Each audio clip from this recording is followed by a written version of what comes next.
If you intend to buy XYZ Corporation at 11:30 this morning and sell it out before the close today, I mean, that is, in our view, that is a very risky transaction, because we think 50% of the time you're going to suffer some harm or injury.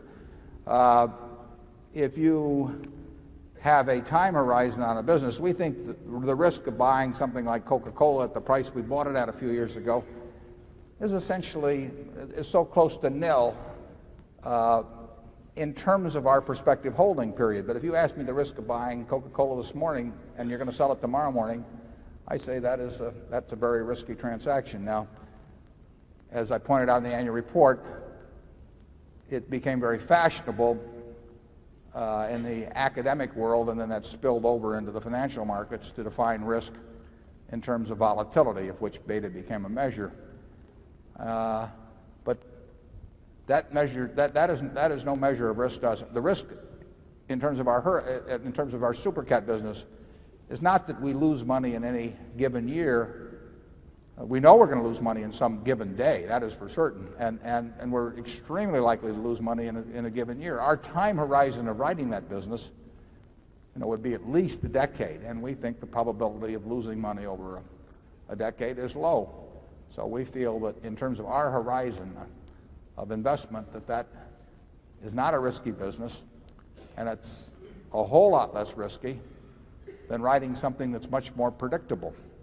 Interesting thing is that using conventional measures of risk, something whose return varies from year to year between plus 20% and plus 80% is riskier as defined than something whose return is 5% a year every year.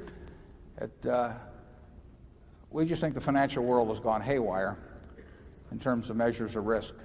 We look at what we do. We are perfectly willing to lose money on a given transaction, arbitrage being an example, any given insurance policy being another example. We are perfectly willing to lose money on any given transaction. We are not willing to enter into transactions in which we think the probability of doing a number of mutually independent events but of a similar type has an expectancy of loss. And we hope that we are entering into our transactions where our calculations of those probabilities have validity. And to do so, we try to narrow it down. There are a whole bunch of things we just won't do because we don't think we can write the equation on them. But we basically, Charlie and I, by nature, are pretty risk averse, but we are very willing to enter into transactions. If we knew it was an honest coin and someone wanted to give us 7 to 5 or something of the sort on one flip, how much of Berkshire's net worth would we put on that flip? Well, it would sound like a big number to you. It would not be a huge percentage of the net worth, but it would be a significant number. We will do things when probabilities favor us. Charlie? Yeah, I would say we try and think like Fermat and Pascal, as if they'd never heard of modern finance theory. I really think that a lot of modern finance theory can only be described as disgusting.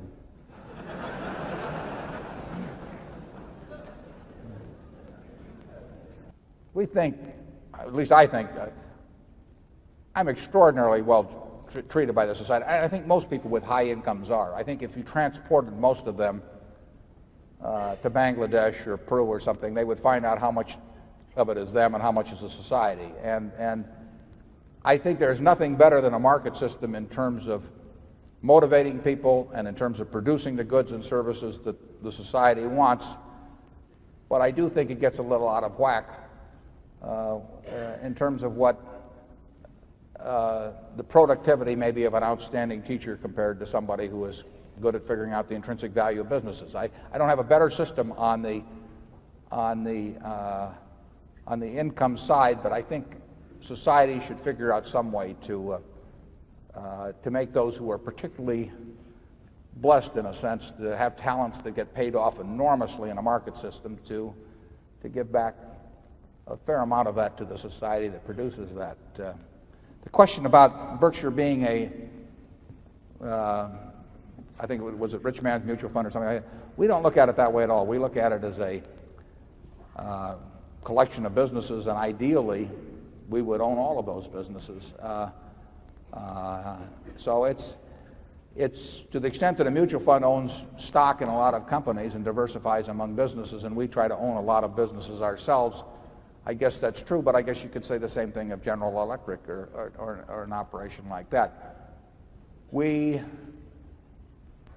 are more prone to buy pieces of businesses than the typical manager, but we are trying to do, in a sense, the same thing Jack Welch is trying to do at General Electric, which is try to own a number of first-class businesses. He gets to put the imprint of his own management, which I think is very good, on those businesses, and we are more hands-off both in the businesses we own outright and in the ones we own pieces of. But we're going at it the same way, and General Electric has been very successful under Jack's leadership in doing it his way.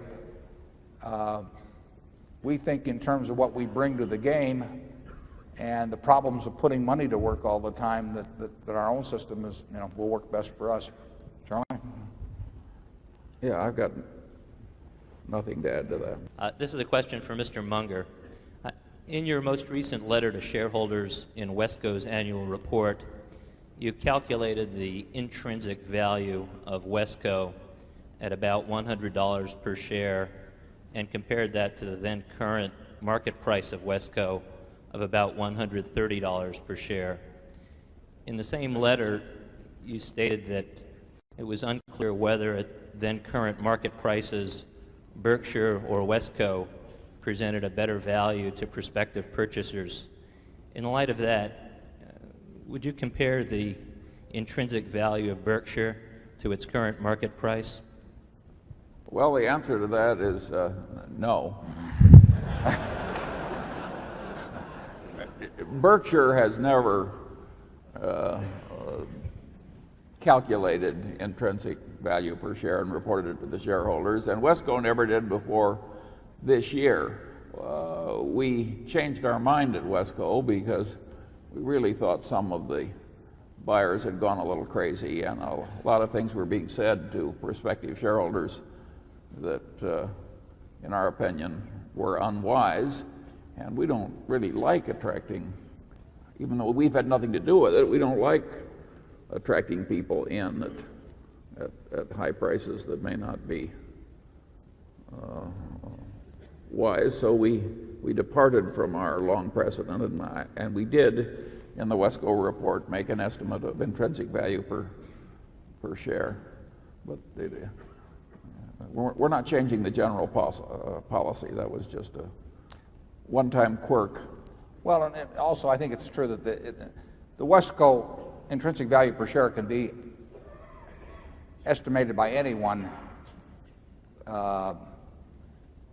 within fairly close limits. It just isn't that complicated because there aren't a number of businesses there that have values different than carrying values, or where they are, they're all footnoted in terms of numbers. So it'd be almost impossible to come up with numbers that are significantly different than the number Charlie put in there. Berkshire has assets that, number one of which would be the insurance business, that it's clear have very significant excess values, but one person might estimate those at maybe 3 times what somebody else would estimate them at. That's less true of our other businesses, but it's still true in a way, so that Berkshire's range would be somewhat greater. And as Charlie, we don't want to disappoint people. We also don't want to disappoint ourselves. But we have our own yardsticks for what we think is doable. We try to convey that as well as we can to the people who are partners in the business. And I think that we saw some things being published about Wesco that simply might have led to, probably did lead to some expectations that simply weren't consonant with our own personal expectations, and that leaves us uncomfortable.